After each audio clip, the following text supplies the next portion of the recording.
Okay, so let's talk legislation real fast. So, as mentioned, this is the deadline week for the committee deadlines. So, bills that started in the House have now passed the House.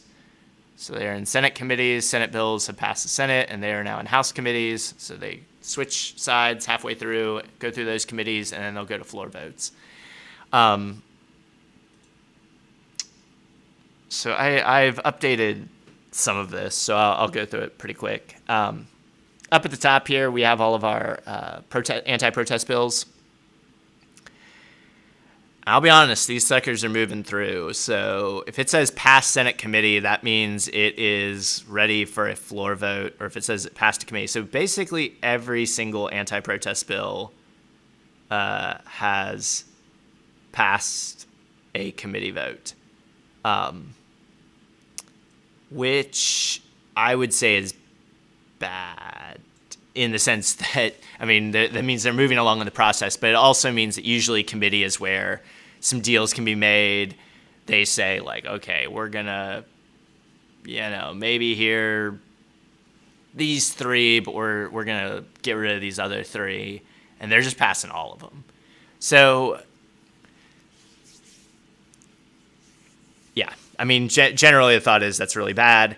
The good part could be is there are parts that overlap, or they fit, and this is real bad in like drafting of laws, but they put the same language into two different parts of law, which can be kind of confusing.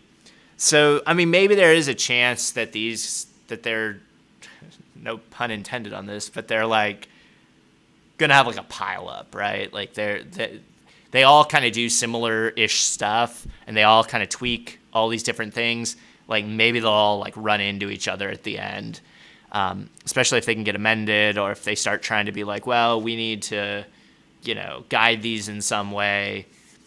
Like it could start to get a little confusing because you have so many bills that affect kind of the same topic. And so as they're trying to cut deals, like people start getting confused, and they're like, oh my God, is that the one that does the thing to this, or is that the one that does the thing to that? And so it could create like a pile up at the very end. But that's like pretty much as hopeful as I'm getting on some of those. No major amendments that I've seen have gone through, and this is the kind of the worst one, 1674. So it is the one that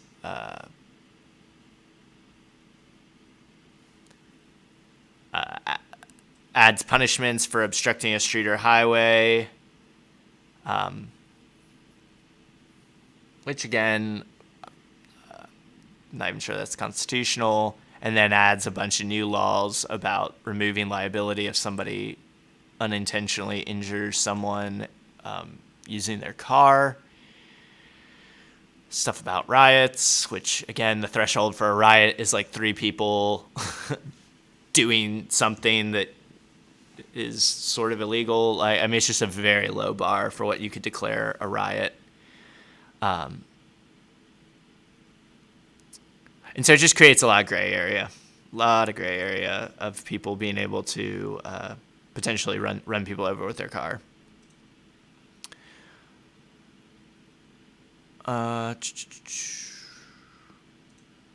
I wanted to look at this one. So 1822 is the one that talks about, really adds a ton of restrictions at the Capitol.